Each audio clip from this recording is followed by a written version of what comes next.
L'histoire commence lorsque cet homme d'âge moyen ouvre les yeux pour la première fois dans le corps du jeune noble Liam Hilton. Alors qu'il se trouve à la table d'un somptueux dîner, il se demande exactement où il est, ne comprenant pas comment il est arrivé là. Il se rappelle qu'il buvait une boisson énergisante dans un bar après le travail. Il regarde autour de lui et aperçoit un miroir qui lui révèle qu'il est désormais un enfant.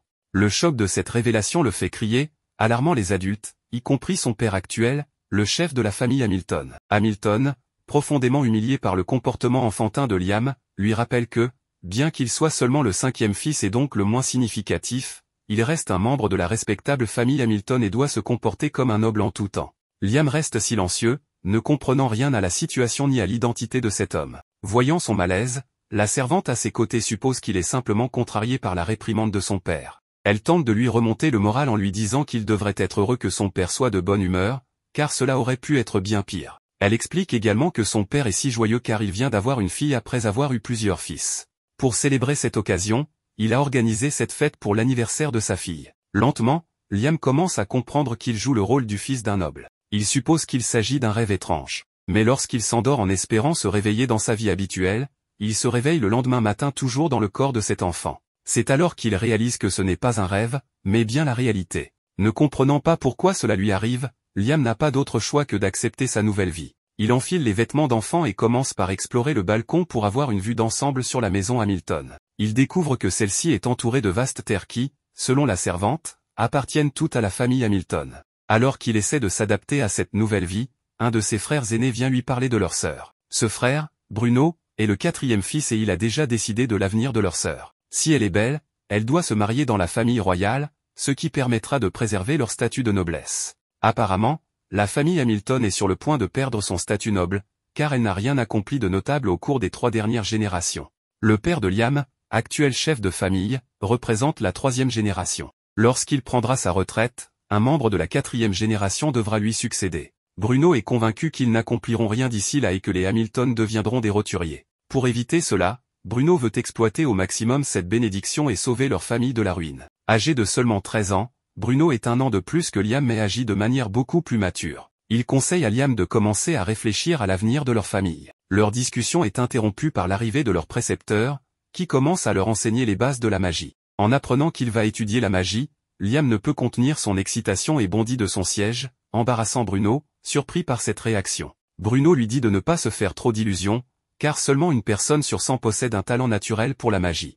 Malgré ses faibles chances, Liam est déterminé à apprendre la magie. Il écoute attentivement le précepteur, n'ayant jamais eu la chance d'étudier la magie dans sa vie précédente de roturier. Après le cours, il se précipite vers une servante et exige qu'elle le conduise à la bibliothèque. Une fois sur place, il commence à chercher des livres sur la magie. Il en choisit un intitulé Magie de feu pour débutants et suit les instructions pour lancer un simple sort de feu.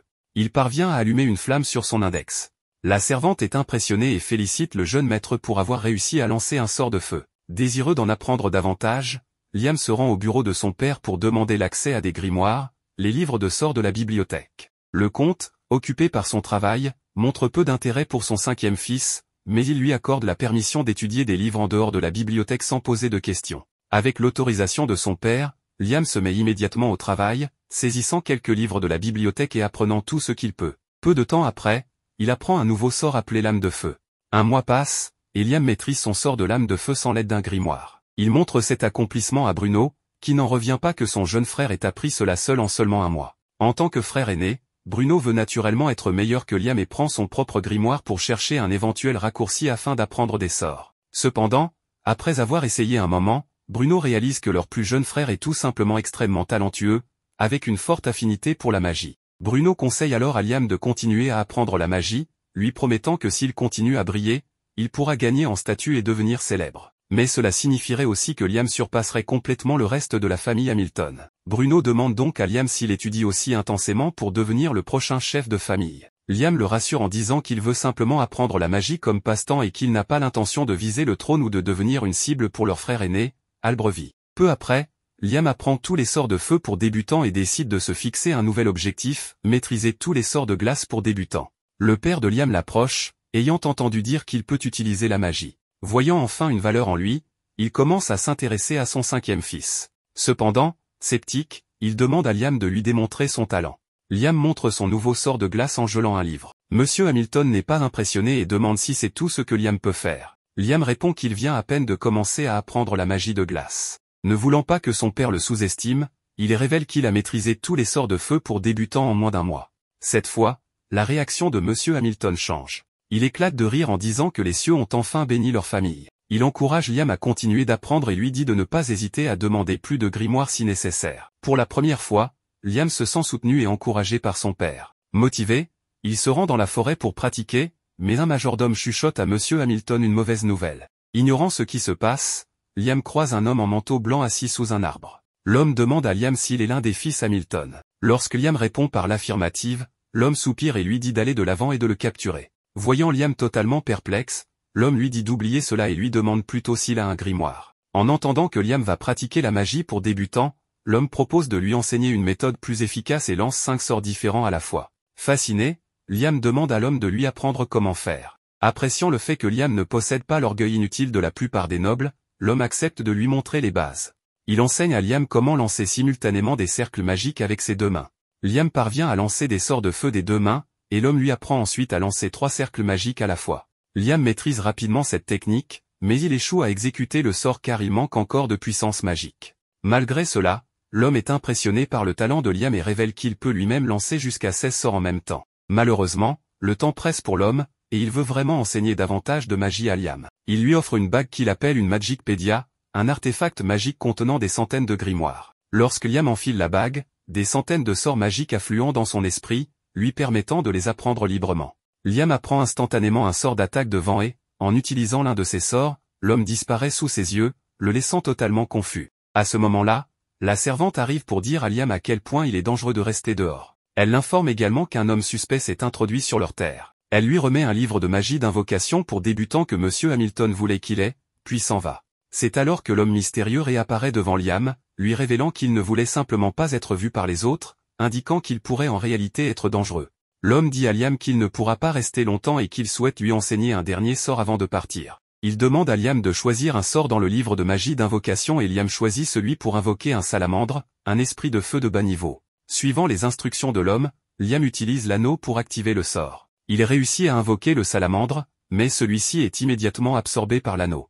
L'homme explique que l'anneau fonctionne comme un carnet infini, absorbant le contenu de la manière dont le salamandre a été invoqué. Réalisant à quel point cet anneau est incroyablement précieux, Liam propose de le rendre à l'homme, mais celui-ci affirme que l'anneau n'est pas si spécial, il permet simplement à son utilisateur de ne pas avoir à transporter des grimoires volumineux. Comprenant cela, Liam continue d'utiliser l'anneau pour apprendre davantage de sorts d'invocation à partir du grimoire. Une fois qu'il a terminé ses expérimentations, il cherche l'approbation de l'homme, mais découvre que celui-ci a disparu. La seule chose qui reste est un message sur le sol conseillant à Liam de continuer à étudier la magie et de ne jamais parler à quiconque de leur interaction.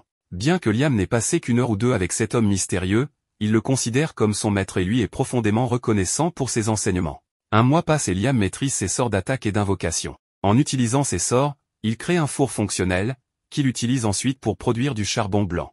Un jour, Bruno rend visite à Liam et est étonné de voir qu'il a déjà fabriqué une quantité considérable de charbon blanc et collecté un sac rempli de cristaux de l'euchrochrome, utilisés pour récupérer de la puissance magique. Liam explique qu'il a créé les cristaux lui-même en utilisant 5 types de magie simultanément, démontrant ainsi ses compétences impressionnantes. Bruno est fier des progrès de son jeune frère, et il suppose que Liam réussira à se débrouiller seul. Bruno annonce qu'il a l'intention de se marier dans une famille noble de Baran pour gagner un peu d'indépendance. Il explique la nécessité de cette indépendance en racontant un épisode de l'histoire de leur famille. Il révèle qu'en désespoir de cause, pour sauver la famille, leur père a envoyé une grande quantité de soldats combattre un monstre scellé dans des terres lointaines. Cependant, la campagne a échoué, et seule une poignée de survivants est revenue. Malgré cette défaite dévastatrice, Monsieur Hamilton et leur frère aîné restent déterminés à tout faire pour conserver leur statut noble. Bruno pense qu'il pourrait un jour entraîner Liam dans leur machination, c'est pourquoi il encourage Liam à chercher lui aussi son indépendance. Le premier pas vers l'indépendance est de gagner de l'argent. Liam vend son charbon blanc contre une bourse de pièces d'or et utilise une partie de l'argent pour s'offrir un délicieux bol de ramen pour le déjeuner. Inspiré par ce repas, il décide d'introduire la culture du ramen dans la maison des Hamilton. Utilisant un esprit de glace pour déshydrater les nouilles, il crée des nouilles séchées et enseigne au chef de la famille comment les préparer. Convaincu que la vente de nouilles instantanées pourrait devenir une entreprise rentable, Liam présente son idée à un commerçant local. Cependant, le commerçant refuse d'acheter le produit, expliquant que seul le fils aîné des Hamilton, Albrecht, a l'autorité pour conduire des affaires au nom de la famille. Alors que Liam quitte le magasin, frustré, Albrevi sort d'une pièce à l'arrière, révélant qu'il a observé de près les progrès de son frère cadet. Jaloux des talents croissants de Liam, Albrevi déclare qu'il ne permettra plus à Liam d'agir librement. Liam rentre chez lui, déterminé, et reste motivé à poursuivre ses ambitions commerciales. Pour l'instant, il stocke tous ses objets créés dans un système de stockage dimensionnel qu'il a fabriqué à l'aide d'un sort appris grâce à l'anneau. Déterminé à continuer son travail sans être vu, Liam utilise un sort d'invocation peu conventionnel pour créer un clone de lui-même. Il prévoit de laisser ce duplicata à la maison des Hamilton pour maintenir les apparences, tandis qu'il part seul dans les terres lointaines pour vendre ses marchandises. Un autre jour, alors que Liam s'entraîne dans la forêt, son frère arrive et lui demande son but. Liam comprend sa question car son frère se sent menacé. Mais le garçon répond qu'il veut être autonome. Pour cela, Albrevi lui conseille de se rendre à la guilde des aventuriers. Liam arrive à la guilde et reconnaît que l'endroit ressemble à ce qu'il avait entendu dire. En entrant, il attire les regards inquisiteurs des autres chasseurs qui se demandent ce qu'un petit enfant fait dans la guilde. L'un d'eux se moque même de lui demandant s'il est venu faire des courses pour sa maman. Concentré, il ignore les vieux imbéciles et se dirige directement vers un homme au regard féroce qu'il suppose être le maître de la guilde. Lorsqu'il lui demande si cet homme est bien le maître de la guilde, celui-ci le reconnaît immédiatement comme Liam Hamilton. Il reconnaît également qu'Albreville a informé de l'arrivée de Liam. Avant d'aller plus loin, il suggère de faire passer un test à Liam, précisant que cela est nécessaire pour ne pas le placer dans une classe trop difficile pour lui. En entendant cela, Liam n'a aucun problème avec l'idée. Pour commencer le test, le maître de la guilde lui ordonne de lancer un sort d'attaque qu'il trouve facile. Il ajoute même que Liam peut prononcer lentement son incantation, mais Liam n'a absolument aucune idée de l'utilité d'une incantation. Cela semble très amusant au maître de la guilde, mais il se rend vite compte de ce que Liam voulait dire. Liam se dit qu'il ne peut pas se retenir d'utiliser toute sa force, car c'est ce qui déterminera sa place dans la guilde. Sans perdre de temps, il tire plusieurs rafales autour de la tête du maître de la guilde, laissant sa bouche grande ouverte de surprise. Les autres chasseurs qui ont assisté à cela restent sans voix face à la puissance de la magie de Liam. Pendant ce temps, le maître de la guilde garde son calme et propose de classer Liam en catégorie B en raison de sa grande puissance. Cela laisse Liam indifférent, sans montrer de signes de joie ou de mécontentement. Après avoir quitté la guilde, il regarde sa plaque de rang B et se demande si cela est suffisant. Alors qu'il réfléchit à cela, une jolie fille s'approche de lui et se présente sous le nom d'Azuna. Elle propose de former une équipe avec lui, étant donné combien il est dangereux de chasser seul. Voyant à quel point elle est belle, Liam, tombant sous son charme, accepte rapidement son offre. Les deux se serrent la main pour sceller l'accord et partent ensemble. En chemin, Liam rappelle à Azuna qu'ils n'ont pris aucune mission de chasse de la guilde. En réponse, elle révèle que les missions de chasse sont seulement attribuées aux chasseurs de rang A et plus. Les chasseurs de rang B, comme eux, doivent se débrouiller pour trouver des monstres dangereux et les ramener à la guilde pour une récompense. Alors qu'elle explique cela, les deux sont attaqués par une meute de loups-garous monstrueux. N'ayant nulle part où fuir, Azuna est sur le point de se faire dessus mais retrouve sa confiance lorsque Liam utilise sa magie pour placer des monstres à croissance rapide dans les gueules des loups, les laissant occupés et épuisés, ce qui permet à Azuna de porter les coups finaux pour les éliminer. Après avoir éliminé tous les loups, il les ramène à la guilde. En voyant le nombre de loups tués, les autres chasseurs sont abasourdis par leur propre incompétence. Le maître de la guilde est ravi que les deux aient pu abattre 42 loups à eux seuls. Il réalise la force qu'ils possèdent et leur propose de les embaucher pour une véritable mission de chasse. Ils sont chargés de chasser un grand monstre chenille avant qu'ils n'interrompent la visite d'un important visiteur prévu pour arriver en ville plus tard dans la journée. Tandis qu'Azuna est heureuse qu'ils aient décroché leur première mission, Liam est plus préoccupé par les pierres magiques trouvées dans les corps des monstres, ce qui les rend plus difficiles à combattre que les bêtes ordinaires. Lorsqu'ils affrontent le monstre, ils trouvent qu'il est difficile à abattre et sont épuisés. Liam essaie tous les sorts de son arsenal, mais rien ne semble fonctionner contre le monstre, ce qui le fait se sentir comme un homme ordinaire. Cela laisse Azuna dévastée, car elle s'attendait à ce que leur première mission soit facile. En pleine déception, elle se demande si un météore pourrait tomber sur le monstre. Cette idée semble excellente à Liam, qui élabore un plan pour éliminer définitivement le monstre. Il utilise Azuna comme appât pour attirer le monstre dans un endroit désert et invoque sa boîte à objets pour faire tomber un gros rocher sur celui-ci. Ils finissent par utiliser cette technique pour abattre 2 monstres chenilles et retournent à la guilde avec leur prise. En voyant cela, le maître de la guilde et les chasseurs sont une fois de plus choqués. Ils se demandent comment ils ont pu abattre 2 monstres en si peu de temps. Les autres chasseurs continuent de se demander comment ils ont pu abattre les monstres si rapidement. Pendant ce temps, Azuna tente de convaincre le maître de la guilde de leur offrir une récompense plus élevée, lui rappelant qu'il y aurait pu avoir un problème avec le visiteur important s'il n'avait pas trouvé le 2e monstre chenille. Prenant cela en compte, il leur propose de leur donner 5 fois la récompense initiale en argent. Cela ravit Azuna, mais Liam reste impassible à ce sujet. Plus tard dans la journée, tout le monde attend l'arrivée du visiteur important. Alors que Liam attend, son frère aîné vient le féliciter pour ses succès depuis son entrée dans la guilde. Il lui conseille de continuer sur cette lancée et part. En le voyant, Asuna imagine immédiatement qu'Albreville serait très rude, ce à quoi Liam acquiesce, car Albreville l'a toujours vu comme une nuisance. Sur une note plus positive, la personne importante arrive. En marchant parmi la foule qui le salue, il pose les yeux sur Liam et Asuna, et elle est frappée de stupeur par son regard. Plus tard dans la journée, Liam rencontre l'invité important, qui se présente sous le nom de James Stanley. Lorsque Liam se présente à son tour, James réagit comme s'il connaissait le père de Liam. Ne voulant pas s'attarder sur ce sujet, il cherche à savoir pourquoi Liam possède une bague qui appartenait à quelqu'un qu'il connaît, nommé Raymond. Il s'avère que Raymond était le maître de Liam. Au début, James tente de plaisanter en suggérant que Liam a volé la bague, mais en entendant Liam mentionner que Raymond était son maître, il se calme. Les deux commencent à discuter de l'époque où Liam était l'élève de Raymond, ce qui amuse beaucoup James. Il souhaite voir à quel point un élève de Raymond peut être puissant. Pour le découvrir, il demande à un de ses proches de se protéger contre le meilleur sort de Liam, espérant voir à quel point il est fort. D'ordinaire, Liam ne juge pas nécessaire de prononcer des incantations, mais il se souvient avoir lu quelque part que prononcer des mots pouvait rendre un sort plus puissant. Dans cet esprit, il utilise les noms de ses 3 chanteurs préférés comme incantation pour lancer des missiles magiques sur Simon, un des proches de James. Au début, on dirait que Simon parvient à bien se défendre, mais les missiles finissent par traverser son bouclier magique et l'évanouir. En voyant cela, James est très satisfait de l'efficacité des pouvoirs de Liam. Il lui propose de lui donner le titre de chevalier, pour lui donner la chance d'être indépendant de sa famille. Plus tard dans la journée, James fait de Liam un chevalier, comme il l'avait promis. Il espère que cela l'aidera à sortir de l'ombre de ses frères. Une fois le rituel de l'adoubement terminé, James cherche à en savoir plus sur le temps de Liam passé avec Raymond. Il connaît Raymond comme étant un farceur et veut savoir si Liam a déjà fait l'expérience de ses blagues. À ce moment-là, Liam se souvient du moment où son maître lui avait laissé 100 kg de poussière d'or comme cadeau de fin d'études, après l'avoir jeté dans l'eau et l'avoir obligé à perfectionner sa compétence de boîte à objets avant de pouvoir y accéder. Bien que cela ait été censé être un cadeau, Raymond révèle que le mystère derrière cela était un test de fin d'études pour Liam. En entendant cela, James comprend immédiatement que l'or n'était qu'une diversion, et que le véritable cadeau de fin d'études pourrait être tout proche, mais pas caché en évidence.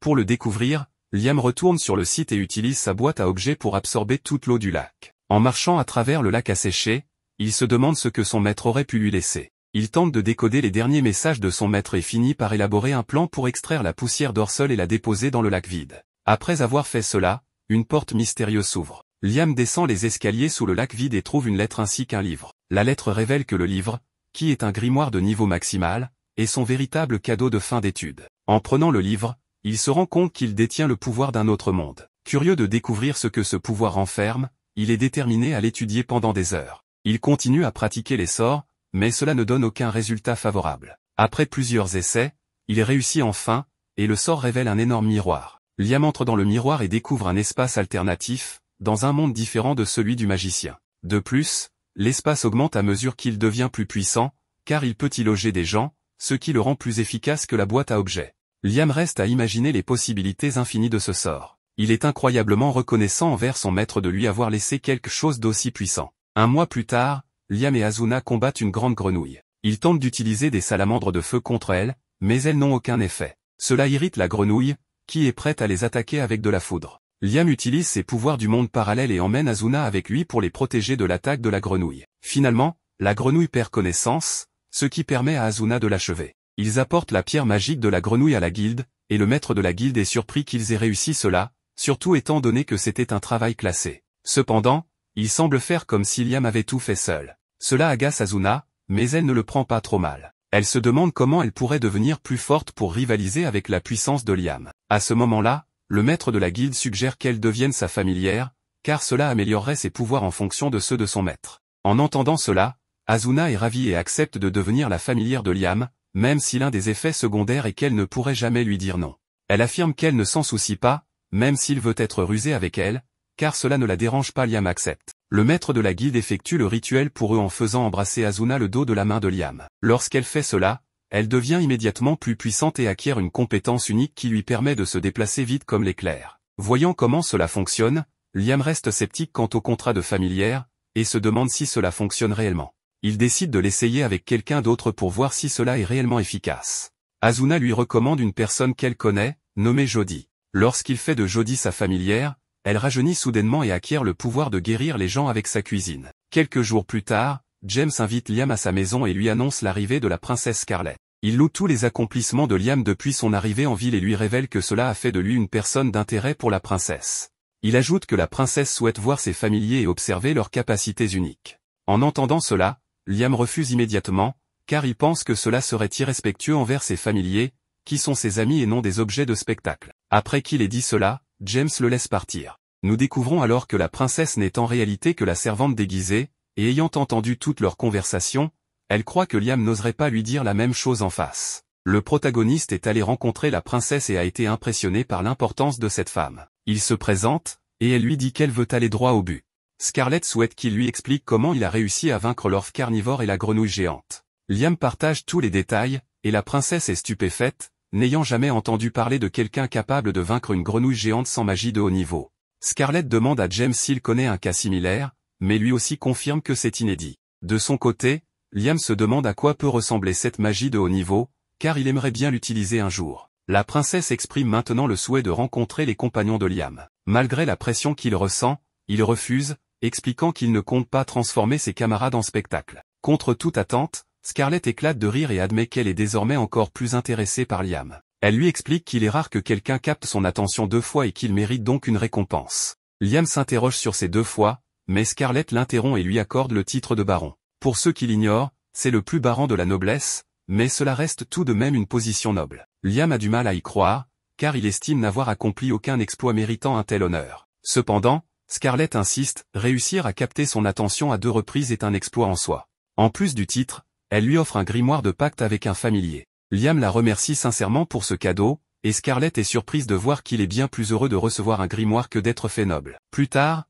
alors qu'il admire son nouveau grimoire, Bruno, son frère, vient le voir. Apprenant que Liam est désormais baron, Bruno est ravi et mentionne qu'Albrevie, leur frère, sera probablement furieux. Cela paraît étrange, car leur père est un comte, un titre bien plus élevé. Cependant, Bruno explique que les titres obtenus par mérite surpassent ceux hérités. Bruno est très fier de son frère et espère qu'il continuera à prospérer. La nuit venue, Liam croise son frère aîné, Albrevie. Malgré le salut cordial de Liam, Albrevie est furieux et lui lance un tu verras. Jaloux des accomplissements de son frère, il force des servantes à dire qu'il est meilleur que Liam, les menaçant de licenciement si elles refusent. Albrevie est déterminé à surpasser Liam par n'importe quel moyen. Le lendemain, Liam prend le thé avec ses 2 compagnons. Cependant, il est gêné d'être appelé maître juste à cause de son pacte de familier. Il leur demande alors de l'appeler simplement par son prénom. Les 2 jeunes femmes sont ravies d'être à ses côtés, ce qui attire quelques envieux en raison de leur beauté. Avec le pacte officiel signé, ils forment enfin un groupe et ne tardent pas à partir en forêt pour vivre quelques aventures. Alors qu'ils combattent plusieurs ennemis, on remarque qu'Azuna a beaucoup amélioré sa mobilité. De son côté, Jody sent que sa vision s'est énormément améliorée, ce qui est crucial pour un archer. Le protagoniste, ignorant ce changement, s'interroge. Il utilise alors un pouvoir spécial pour améliorer encore davantage la vision de Jody, atteignant un niveau incroyable. Azuna, intrigué, demande ce qu'il vient de faire. Liam lui explique qu'il a utilisé de la magie de renforcement sur les yeux de Jody. Surprise, la blonde lui demande de faire de même avec elle, mais il refuse, expliquant que ce n'est pas une bonne idée. Azuna insiste pour avoir une explication, et Liam lui détaille que bien qu'il soit possible de renforcer sa force, son corps en souffrirait. Par exemple, en frappant quelque chose, ses os risqueraient de se briser. En revanche, la vision ne présente pas ce genre de risque, car elle n'implique pas de choc physique. En tout cas, les résultats sont évidents, Jody voit beaucoup mieux. Plus tard, en retournant au guild, il découvre une situation catastrophique. Azuna demande à quelqu'un ce qui se passe, et on lui explique qu'Albrevie a causé un énorme problème en brisant un seau, provoquant un désastre sans précédent. Liam se précipite immédiatement chez lui et découvre de nombreux soldats blessés, parmi lesquels Albrevie, qui semble vouloir continuer à se battre. Toutefois, le maître barbu de la guilde intervient pour lui donner une bonne leçon avant de l'envoyer en ville. Liam se sent coupable de la situation, mais le maître barbu lui assure qu'il n'en est pas responsable. Azuna, perdu, demande des explications. Le maître leur raconte qu'un dragon impitoyable nommé Radon, scellé dans cette forêt par le grand-père de Liam, vient d'être libéré. Liam réalise alors que ce dragon est la créature dont Bruno lui parlait souvent. Il existe un moyen de recréer le sceau, et les personnes nécessaires sont déjà présentes. Cependant, il reste un problème, les radonnés mineurs, les rejetons du dragon, qui sont à l'origine du chaos actuel. Ces petits dragons, bien qu'impressionnants, ne sont rien comparés à leurs parents. Le dragon principal, après avoir été scellé si longtemps, aura besoin de quelques jours pour récupérer ses forces. Il est donc impératif de le sceller avant qu'il ne retrouve toute sa puissance. Malheureusement, ces rejetons viennent tout juste de surgir. Ces dragons sont extrêmement agressifs, et Asuna veut tenter de les affronter. C'est une tâche ardue, car leurs flammes sont extrêmement destructrices.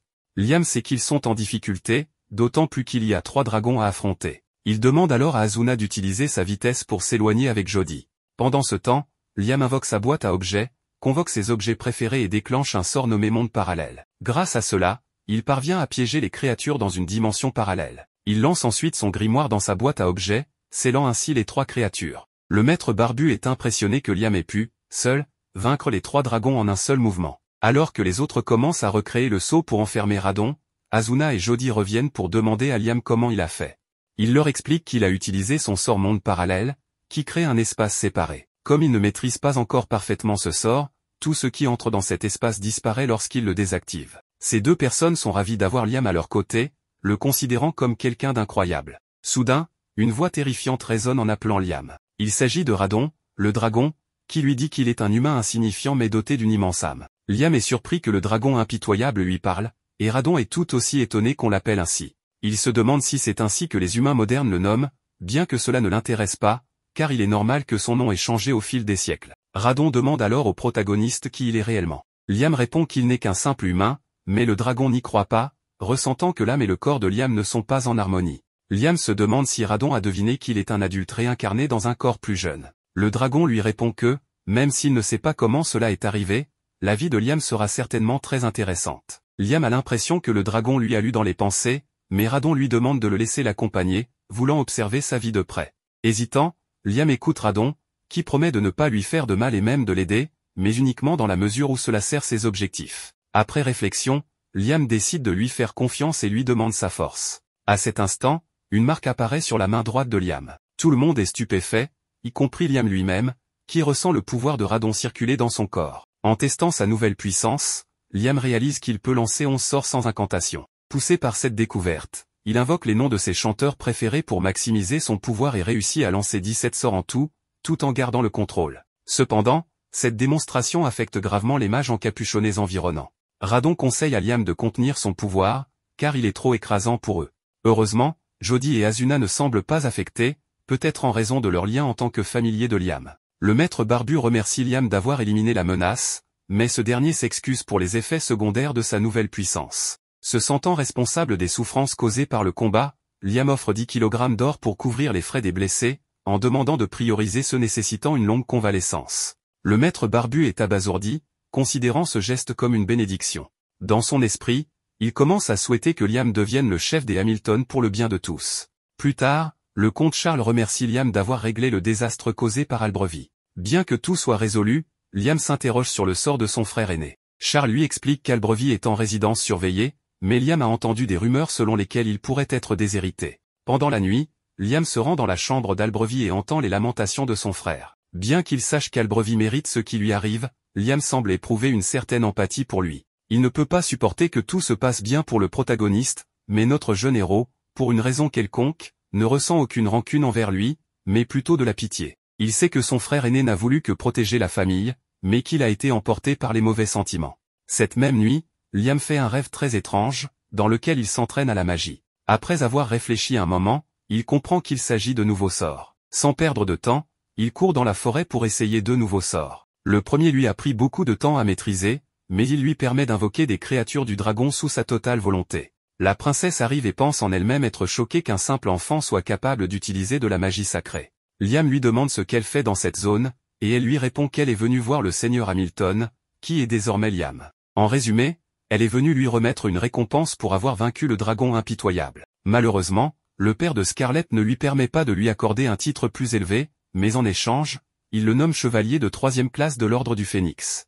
Liam hésite à accepter ou non, mais elle insiste, car le peuple a besoin de la tranquillité d'esprit, sachant que le dragon a été vaincu et qu'un héros existe. En y réfléchissant, Liam ne trouve pas cela si mal, mais elle veut maintenant savoir comment il a vaincu le dragon, car selon la méthode, elle pourrait le déclarer héros du royaume. Liam sent qu'il doit tout lui expliquer pour apaiser les choses. De bonne foi, il commence à le faire, mais l'expression de Scarlett lorsqu'elle entend la suite le terrifie, elle n'arrive pas à croire ce qu'il vient de dire. Elle se rend compte que ce qu'elle a vu tout à l'heure était de la magie sacrée, mais ce qu'elle vient d'entendre prouve le contraire. Elle lui demande de ne raconter cela à personne avant d'avoir de nouvelles informations. Le lendemain, La princesse envoie à Liam 3000 pièces d'or, une somme totalement démesurée, à vrai dire. James discute avec le protagoniste et veut savoir si ce dernier peut vraiment utiliser la magie sacrée. Le jeune héros sait qu'il ne doit rien révéler, car la princesse a payé cher pour son silence. Cependant, James, avec son expérience, commence à soupçonner que la princesse cache quelque chose et veut en avoir le cœur net.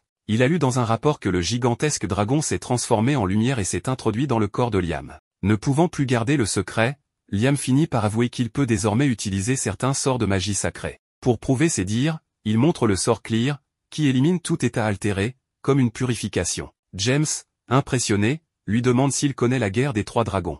N'en ayant jamais entendu parler, Liam écoute attentivement. James raconte qu'autrefois, 3 dragons se sont affrontés, mais un seul a triomphé grâce à l'usage de la magie sacrée. Ce dragon vainqueur s'est uni à une humaine, qui a utilisé la magie sacrée pour fonder une nation, celle où il se trouve actuellement. Initialement, on pensait que cette union signifiait la fondation d'une famille, mais James commence à croire que ce n'est pas le cas. Il pense que Liam, en étant lié au dragon, revit ce qui s'est passé à la fondation de la nation. James partage ses inquiétudes, notamment concernant les Hamilton, et plus particulièrement le père de Liam. Les Hamilton ont été déclarés nobles pour avoir scellé un dragon autrefois perçu comme une menace.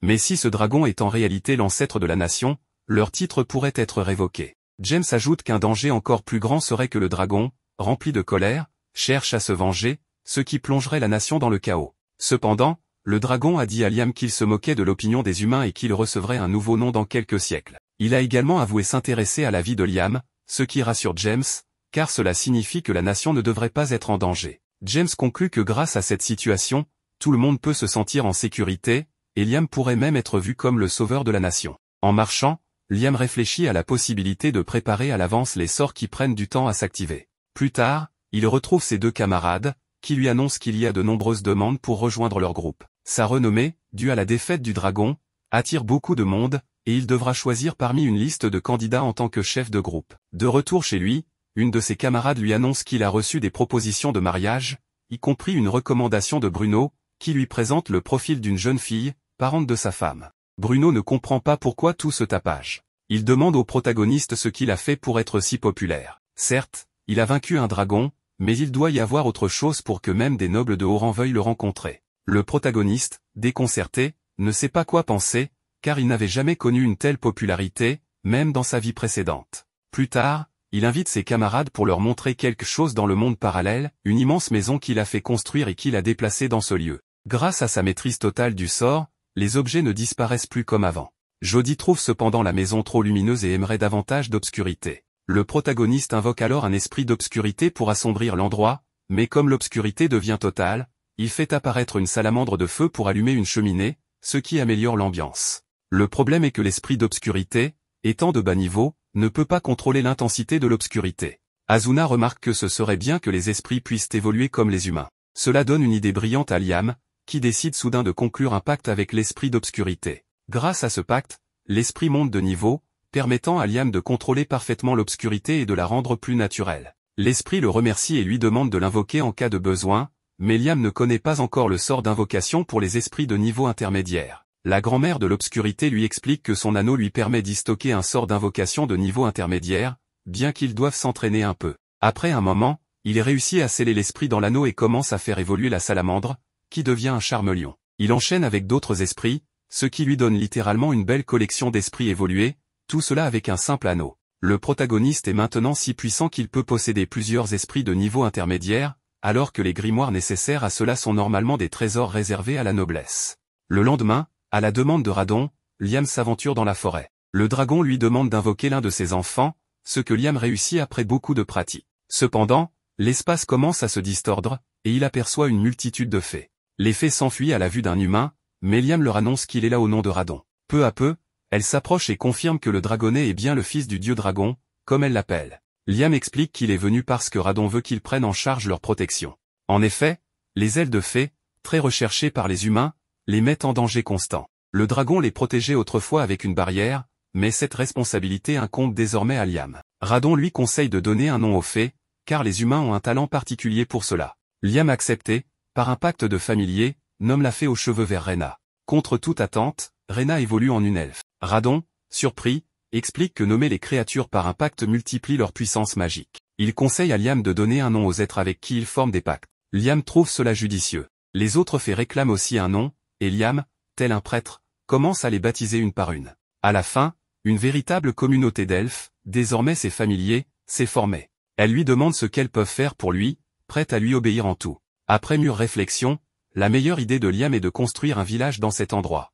Il nomme Rena comme chef, car les habitants auront besoin d'un leader pour rester unis. La fée aux cheveux verts le remercie chaleureusement et promet de tout faire pour rendre son maître, en l'occurrence Liam, fier d'elle. Liam, épuisé après avoir utilisé autant de magie, ressent soudain une puissante énergie magique dans la forêt. En enquêtant, il découvre que cette énergie provient d'un arbre. Il demande alors à Rena ce que c'est. Elle lui explique que les fées rassemblent la magie flottant dans l'air et la condensent en un seul endroit, créant une sorte de fruit au goût sucré comme du miel. Radon conseille à Liam de le manger, ce qu'il fait. Liam se sent alors encore plus puissant. Il teste un sort et se rend compte qu'il peut désormais invoquer 19 missiles magiques, une prouesse qu'il n'aurait jamais imaginée auparavant. Le lendemain, Liam retourne au village. Toutes les fées l'accueillent en l'appelant maître, mais il leur demande de simplement l'appeler Liam. Un problème survient cependant, bien qu'elles aient essayé plusieurs choses, elles ne savent pas comment construire une maison. Ce problème peut attendre, car une des elfes, Suzy, a été capturée par des malfaiteurs. Liam, très sérieux, donne une bonne leçon à l'un des malfaiteurs avant d'invoquer un double pour s'occuper des deux autres. Heureusement, Suzy est sauvée. Liam se rend compte que cet endroit est trop dangereux pour les fées. Il décide de les relocaliser dans son monde parallèle.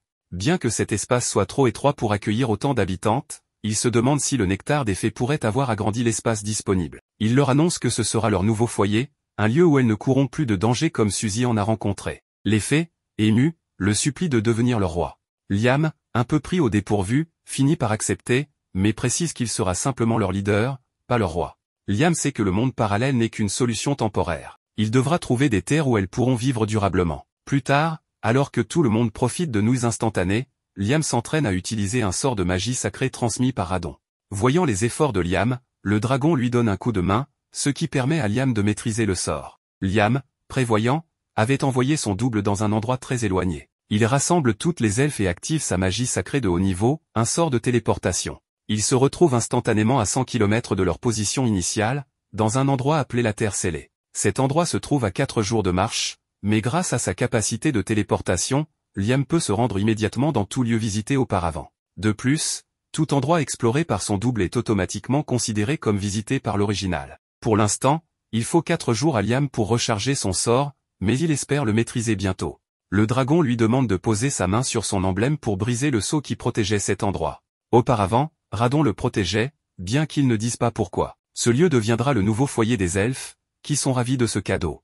Rena informe Liam qu'elles n'ont trouvé aucune goutte d'eau malgré leurs recherches. Liam répond que la terre est très fertile et qu'il doit forcément y avoir une source d'eau quelque part. Il invoque l'esprit de l'eau pour leur venir en aide. Immédiatement, l'esprit détecte une source, leur épargnant de longues journées de recherche. Il décide alors de construire le village à cet endroit. Pendant ce temps, Liam s'entraîne à utiliser son sort de téléportation sur de courtes distances.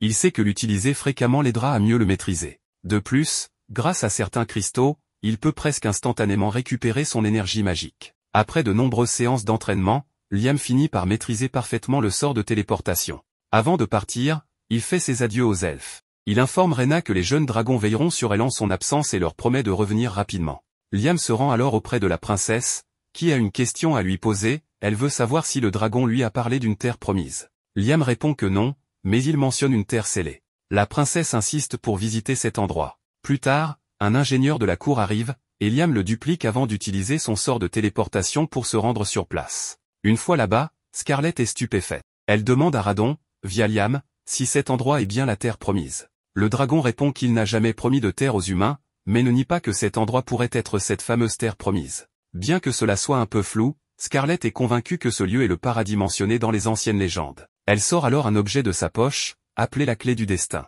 Lorsque Liam la prend en main, la terre commence littéralement à flotter, confirmant qu'il s'agit bien de la terre promise. Scarlett s'incline devant Liam et le proclame maître de la terre promise. Elle lui demande de créer une nation sur cette terre, affirmant qu'elle deviendra un véritable paradis pour tous dans un avenir proche.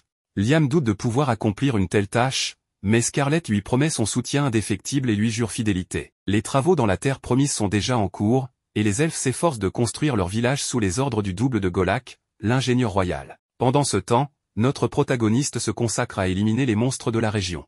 La princesse l'observe, émerveillée par sa puissance, et ne cesse de l'appeler maître. Liam lui demande pourquoi elle n'est pas à la capitale, mais une surprise l'attend, elle lui demande d'arrêter de la traiter comme une altesse, car elle est désormais sa servante. On raconte que la famille maternelle de Scarlett possède du sang de dragon, ce qui signifie qu'elle doit servir le grand dieu dragon Radon. Radon ordonne à Liam de conduire Scarlett dans un endroit situé au nord. À leur arrivée, ils découvrent des ruines avec des inscriptions étranges et un gardien métallique prenant la forme de Radon.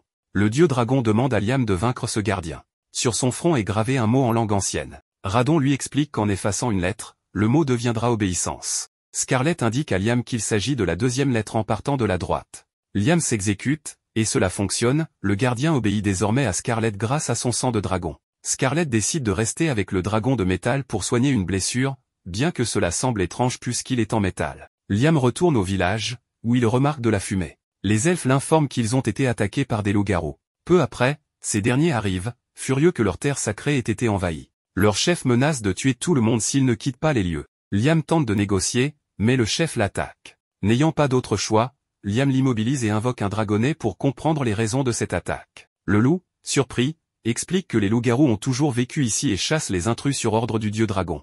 Liam répond que les elfes sont également protégés par Radon, ce qui fait d'eux des alliés. Le chef des loups-garous s'excuse, et les elfes suggèrent qu'ils concluent un pacte avec Liam, comme elles l'ont fait. Liam accepte et découvre que le loup, nommé Chris, est en réalité une femme. Après un repos bien mérité, Liam remarque que Chris et les autres loups-garous, désormais évolués, travaillent dur pour faire progresser le village. Chris s'approche de manière affectueuse pour lui annoncer qu'il répare les dégâts qu'ils ont causés auparavant. Liam réfléchit à la possibilité de réparer certaines choses avec la magie, mais il n'a pas de sort pour cela. Radon lui conseille de créer un nouveau sort en visualisant ce qu'il souhaite et en persévérant. Inspiré, Liam développe le sort mémoire persistante, qui permet à certains objets de conserver des formes ou des états spécifiques. Même Radon est impressionné par la rapidité de Liam à maîtriser cette nouvelle magie. Encouragé, Liam travaille sur une version améliorée de missile magique qu'il appelle Power Missile. Radon lui conseille de continuer à créer de nouveaux sorts et d'explorer le monde. Il suggère également de fonder une nation, car cela lui enseignera beaucoup.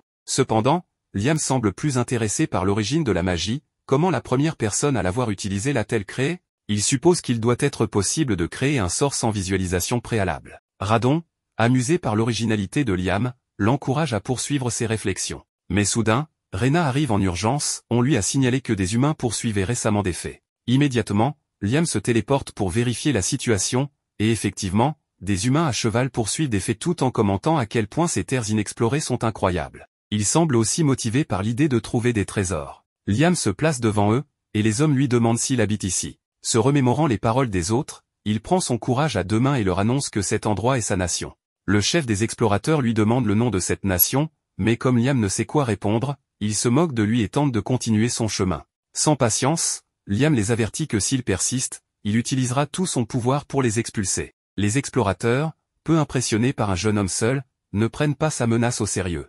Liam décide alors de leur donner une leçon afin qu'ils ne reviennent jamais. De retour au village, Rena informe Liam que toutes les fées vivant sur ces terres souhaitent conclure un pacte avec lui en tant que familier. Liam accepte volontiers, mais il est surpris de découvrir qu'il y a en réalité près de 100 fées. Après leur avoir donné des noms et les avoir fait évoluer en elfes, Liam remarque que le village a énormément grandi. Dans un autre moment, Liam montre à Scarlett un casque trouvé sur les explorateurs. Scarlett identifie un emblème dessus comme celui de Balt. Elle explique que, comme les royaumes de Jamil et Kistador, ces hommes étaient des explorateurs. Elle ajoute que d'autres explorateurs des royaumes voisins pourraient bientôt arriver, car la vallée qui séparait autrefois ces nations est désormais reliée à la terre promise. Cela pose un sérieux problème, ils sont entourés par 3 grandes nations.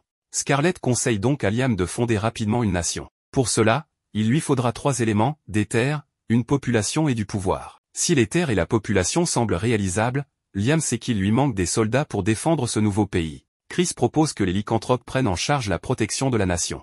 Scarlett leur demande de faire preuve de stratégie, en utilisant leur force de manière judicieuse pour s'assurer que les autres nations choisissent de devenir des alliés plutôt que des ennemis. Le lendemain, un noble nommé Leonardo Berkeley arrive de Jamil. Il annonce que son royaume souhaite une alliance avec Liam et, pour sceller ce pacte, propose la main de la princesse Scarlett. Liam trouve cette offre trop parfaite pour être honnête et doute que Leonardo connaisse réellement Scarlett, qui se tient juste devant lui. Face à cette situation complexe, Liam invente un nouveau sort, la télépathie, qui lui permet de communiquer avec Scarlett par la pensée. Il lui demande si elle pense qu'il doit accepter la proposition. Scarlett lui répond que, même si cela cache peut-être une intention douteuse, l'important est de gagner du temps pour consolider leur nation.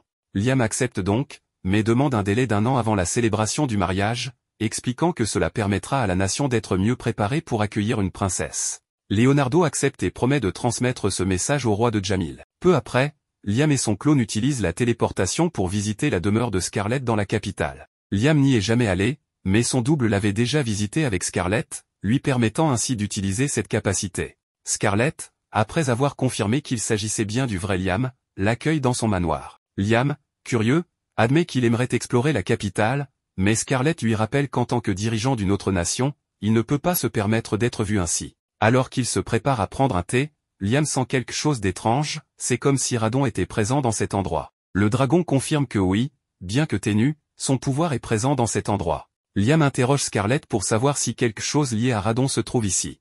Elle lui montre une statue qui appartient à sa famille depuis des générations, et plus précisément à sa mère, la reine. Le dragon, surpris de voir cet objet ici, demande à Liam d'utiliser le sort purification sur la statue. Lorsqu'il le fait, la statue réagit et permet à Scarlett d'utiliser un puissant sort du dieu dragon, mais cela l'épuise presque entièrement. Radon explique que cette statue renferme une armure magique imprégnée de son pouvoir. Non seulement elle amplifie le pouvoir magique de son porteur, mais elle lui permet également d'utiliser certaines capacités du dieu dragon. Cependant, Scarlett est épuisée car l'armure qu'elle a activée est l'armure dorée, la plus puissante des 3 existantes. Radon ajoute que les 2 autres armures ont été perdues lors d'anciens combats. Liam demande comment ces armures magiques sont fabriquées. Radon explique que leur création nécessite du mithril pur. Scarlett promet d'en fournir immédiatement. Après plusieurs essais, mélange et beaucoup de magie, ils parviennent à un résultat exceptionnel. Liam propose à Scarlett de faire un pacte avec l'armure, ce qu'elle accepte. Scarlett obtient ainsi une nouvelle armure, désormais liée à elle, qui ne l'épuise plus autant. Elle remarque que l'armure semble vivante, et Radon explique que les objets magiques de très haut niveau, comme les armures et les épées démoniaques, sont presque des êtres vivants.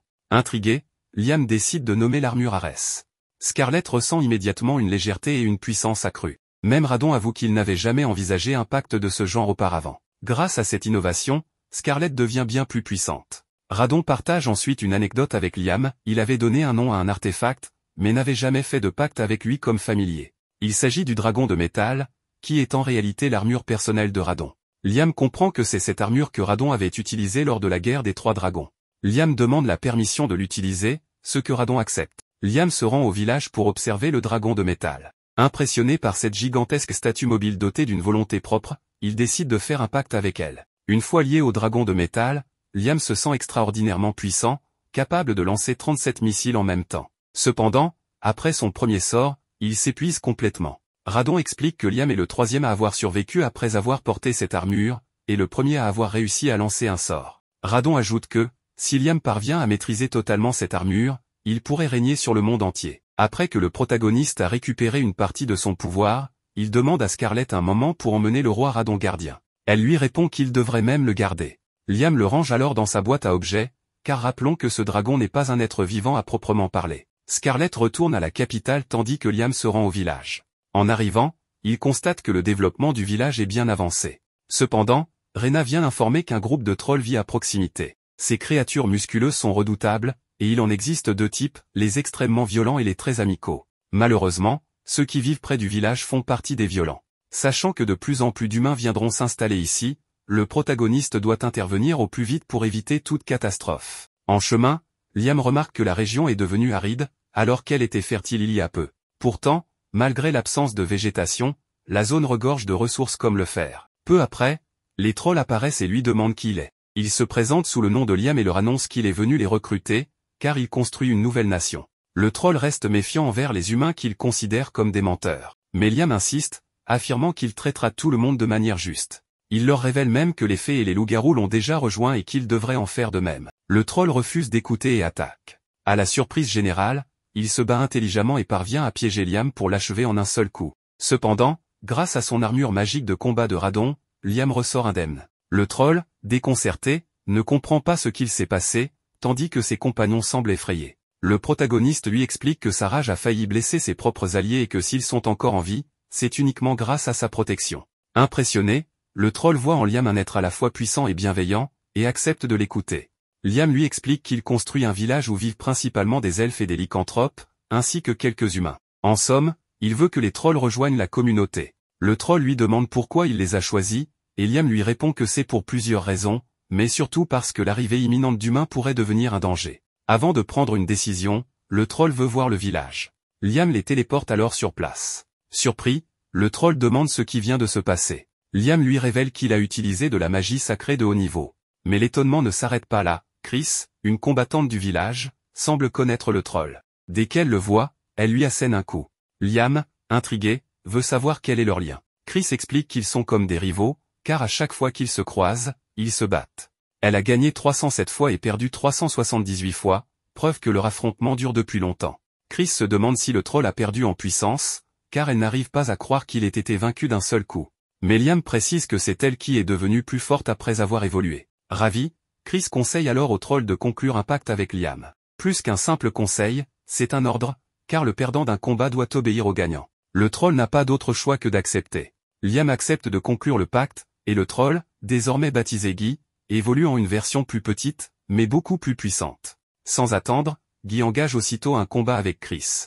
Liam se rend compte que leurs attaques sont si puissantes qu'un simple humain ne pourrait pas y survivre. Chris, de son côté, possède des coups extrêmement rapides et précis. Toute la communauté assiste à cet affrontement de très haut niveau. Les autres trolls sont sous le choc, car leur chef est en réalité un légendaire troll, une évolution rare des trolls. Liam ne perd pas de temps et donne un nom à tous les autres trolls, leur conférant ainsi un pouvoir défensif et offensif considérable, ce dont le village avait urgemment besoin.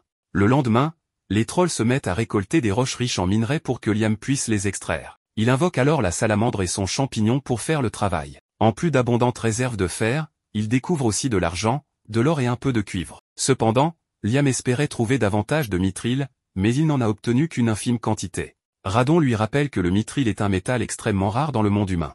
Liam est un peu déçu, car il comptait l'utiliser pour fabriquer des armures en série exclusivement en mithril. Il demande alors à Radon si l'utilisation du mithril est vraiment indispensable. Le dragon lui confirme que oui, car aucun autre métal n'égale sa solidité. Malgré tout, Liam ne veut pas abandonner. Il va donc tenter quelque chose de supplémentaire. Radon l'avertit que l'utilisation d'un autre métal ne mènera qu'à un échec total, mais Liam lui répond que cela lui est complètement égal, car échouer n'est pas un drame, et il est prêt à le faire autant de fois que nécessaire jusqu'à obtenir ce qu'il veut. Radon ne peut s'empêcher de rire, car il sait qu'il a raison d'une certaine manière, et il est heureux que Liam reste quelqu'un d'aussi intéressant. Le protagoniste demande alors à Gnome, le petit champignon, de fabriquer un moule, puis d'y verser le fer fondu. Vient ensuite son tour d'agir, il va baigner le métal dans la puissance magique de Radon. En y repensant, il se souvient que lorsqu'il a donné un nom à l'armure de Scarlett, celle-ci est devenue bien plus puissante. Il décide donc d'en faire de même ici et la nomme Apollon, en hommage au soleil. C'est ainsi qu'il en sort un objet brillant comme un véritable astre. Pourquoi? Parce que Liam a pensé que créer un moule en accord avec le nom choisi la rendrait plus puissante, et il avait raison. Il vient tout juste de créer la première armure magique en fer. Radon est sans voix, car Liam ne cesse de le surprendre. Dans l'après-midi, Liam est un peu attristé, car il prévoyait de créer de nombreuses armures. Mais, évidemment, il ne peut pas utiliser le même nom pour toutes. C'est ironique, avoir autant de fer et de magie, mais manquer d'imagination pour trouver plus de noms.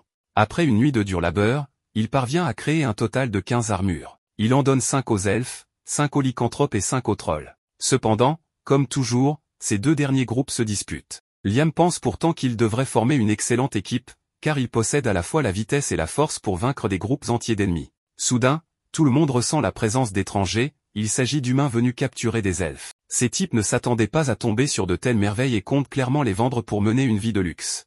Il ordonne aux elfes de ne pas bouger. Liam commence à s'énerver, mais Rena veut s'occuper de la situation elle-même. Elle appelle Mina, une elfe aux cheveux roses, pour éliminer les bandits. Et elle s'avère suffisamment forte pour les anéantir en quelques secondes à peine. Liam est sincèrement impressionné.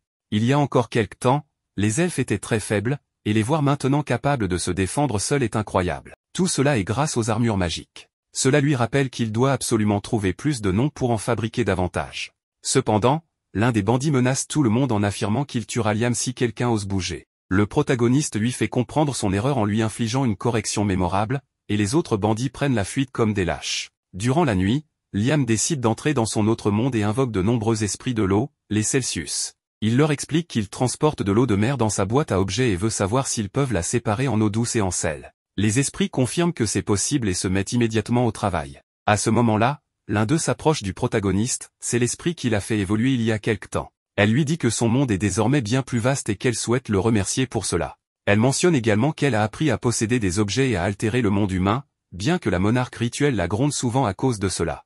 Liam ne connaissait pas cette monarque et lui demande ce qu'elle entend par posséder des objets. L'esprit lui explique qu'un esprit de niveau intermédiaire peut posséder un objet de façon illimitée. D'ailleurs, dans ce monde, il existe de nombreuses armes et armures habitées par des esprits. Le protagoniste décide alors de lui donner encore plus de pouvoir et la renomme Celsius Zero. Ensuite, il invoque 2 autres esprits pour forger une nouvelle armure inspirée de Celsius Zero. Enfin, cette dernière prend possession de l'armure, la rendant bien plus puissante qu'elle ne l'était auparavant. Le lendemain, Liam distribue aux autres les armures prototypes. Elles sont bien plus puissantes que prévu, ceux qui les portent se sentent 10 fois plus forts que la veille. Désormais, ils pourraient défendre tout le monde contre n'importe quel ennemi. Cependant, ces armures consomment énormément d'énergie, ce qui signifie qu'il faudra un entraînement intense pour les maîtriser à 100%. Le protagoniste est maintenant convaincu que s'il peut créer davantage d'armures possédées par des esprits de niveau intermédiaire, son peuple deviendra incroyablement fort et n'aura plus à s'inquiéter de sa défense. Mais Radon pense tout le contraire, car avec des armures et des unités aussi puissantes, ils n'auront pas seulement les moyens de se défendre mais aussi de conquérir d'autres nations.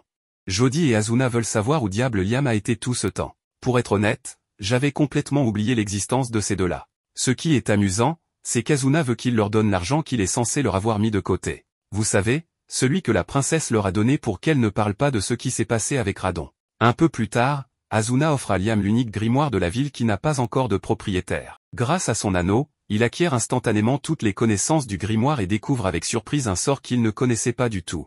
Plus tard, alors qu'ils discutent tranquillement, Liam raconte à ses 2 compagnes qu'il travaille sur la création d'une nation. Elles sont toutes 2 impressionnées, mais Liam veut savoir ce qu'elles comptent faire, le rejoindre ou rester dans cette ville. Asuna s'offusque de la question, car il est évident qu'elles iront avec lui, après tout, elles sont sa famille. Liam est heureux, mais il les avertit qu'elles partiront plus tard, car il doit d'abord s'entraîner à maîtriser le sort du grimoire qu'on lui a offert. D'ailleurs, il pense pouvoir le maîtriser très bientôt. Sans attendre, il commence à s'exercer en plein air, sous les yeux de tout le monde. Curieuse, Asuna lui demande en quoi consiste ce sort. Le protagoniste explique qu'il ressemble au sort boîte à objets, permettant de stocker ce que l'on veut, bien que cela dépende de la puissance magique de la personne. Pour tester la différence entre les 2 sorts, il profite de l'arrivée de son repas et place une portion dans la nouvelle boîte. Lorsqu'il la ressort une minute plus tard, la nourriture est pratiquement décomposée. En résumé, c'est comme une poubelle magique qui désintègre tout en quelques secondes ou minutes. Asuna est fasciné, mais Liam ne sait pas encore comment exploiter cette capacité. Après réflexion, il a une idée, il court chercher un jus de raisin fraîchement pressé. Il le mélange avec une levure dans la nouvelle boîte, et après un moment, du vin en ressort. Le protagoniste vient de réaliser un miracle. Il comprend rapidement que cette compétence peut lui ouvrir de nombreuses opportunités, fabrication de vin, sauce soja, cornichons, ou toute autre fermentation accélérée. Un peu plus tard, il décide d'expérimenter, il numérote plusieurs bouteilles et les place dans la nouvelle boîte, une par heure. La bouteille numéro 10 y est restée 10 heures, la numéro 9 pendant 9 heures, et ainsi de suite. Lorsque Jody goûte chaque bouteille, elle découvre que le temps s'écoule dans la nouvelle boîte à raison d'une année par heure dans le monde réel. Après cette découverte, les filles se rendent enfin au village de Liam, où elles se font de nouveaux amis. Le soir, un grand banquet est organisé pour les accueillir, car elles vivront ici désormais. C'est aussi une occasion en or pour Chris et Guy, qui se lancent dans un concours de cuisine. La grande gagnante, Asuna, qui mange sans s'arrêter. Tout le monde profite du repas dans une ambiance chaleureuse, et le plus important, c'est qu'il y a plein de nourriture pour tous. Le lendemain, tout le monde part récolter des fruits afin de produire différentes boissons. Asuna est émerveillée, car elle n'a jamais vu des fruits comme ceux-ci auparavant. Mais rapidement, un autre concours démarre, qui en récoltera le plus. Liam les félicite pour leur excellent travail, ce qui les motive encore plus à en ramasser davantage. Mais Rena les réprimande, elle leur avait dit que dépouiller un arbre de tous ses fruits l'empêchera d'en produire la saison suivante. Soudain, un cri puissant se fait entendre au loin. Liam se précipite pour voir ce qui se passe et aperçoit un homme mort dans l'un d'eux. Après avoir été attaqué par le protagoniste, l'homme s'enfuit, mais bientôt, la victime de la morsure commence à agir bizarrement comme un zombie. Il attaque Guy, mais heureusement, celui-ci parvient à le neutraliser. Personne ne comprend ce qui se passe. Liam utilise son sort de purification et réussit à ramener l'homme à son état normal. Il continue à se poser des questions, mais Jody pense qu'il s'agit d'une infection vampirique. Selon elle, lorsqu'un vampire mord quelqu'un, il en fait un serviteur vampirique, et c'est exactement ce qui vient de se produire. Cette capacité, appelée infection, est normalement incurable, mais Liam semble avoir brisé cette limite. Guy doute que ce soit un vampire, et Chris est du même avis, il fait jour, et un vampire aurait dû se désintégrer sous le soleil. Jody commence alors à suspecter quelque chose de bien plus dangereux, un Dracula. Les Dracula sont des vampires mutants qui n'apparaissent que tous les quelques siècles. Ils deviennent des chefs de meute, renforce leurs subordonnés et élimine leurs faiblesses face au soleil. Liam comprend que la situation est critique et qu'ils doivent rassembler autant d'informations que possible. C'est alors qu'un lycanthrope arrive avec un message urgent, une horde de vampires se dirige vers le village. Ils sont plus de 10 000, tandis que le village ne compte qu'une centaine d'habitants. L'écart est gigantesque. Pire encore, les rangs des vampires comptent d'anciens habitants des terres voisines, le lycanthrope a aperçu des orques et des gobelins parmi eux. Grâce à cette information, Jody confirme que l'ennemi est bien un Dracula. Rena précise que les vampires sont généralement une espèce discrète et pacifique, mais le Dracula les a transformés en monstres violents.